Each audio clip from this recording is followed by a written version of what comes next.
श्री कृष्ण जी बोले, हे युधिष्ठिर, श्रावण मास के शुक्ल पक्ष की एकादशी का नाम पवित्रा है। यह पुत्र की इच्छा पूर्ण करने वाली है और इसी कारण इसका नाम पुत्रदा भी प्रसिद्ध है। इसमें गौ माता का पूजन करना चाहिए। इसके माहात्म्य की कथा ऐसे है। एक महीमती नगरी थी। उसमें महीजीत नाम का राजा राज्य करता था। बड़ा ही धर्मात्मा था, परंतु पुत्रहीन था।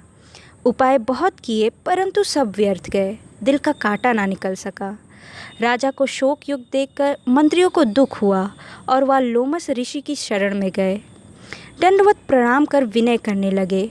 हमारे राजा के यहाँ पुत्र नहीं है, बेचारा शोक भवन में पड़ा है।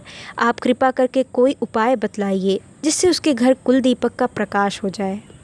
मुनि ने दिव्य दृष्टि से उसके पूर्व जन्म का कर्म देखकर कहा, तुम्हारा राजा पिछले जन्म में महाकंगाल था और कुकर्मी था।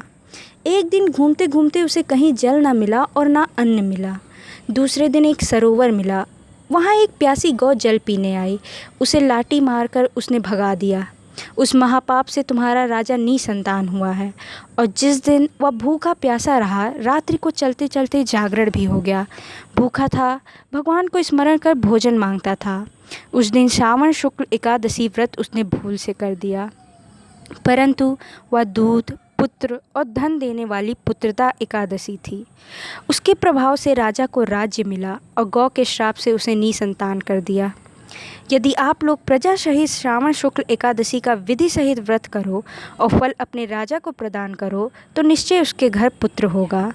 व्रत की विधि यह है, गौ का पूजन करना, उनको मधुर जल और मधुर फलों से प्रसन्न कर द्वादशी के दिन उन्हें पेट भर के लड्डू और पूरी इत्यादि मिष्ठान का भोग लगाना।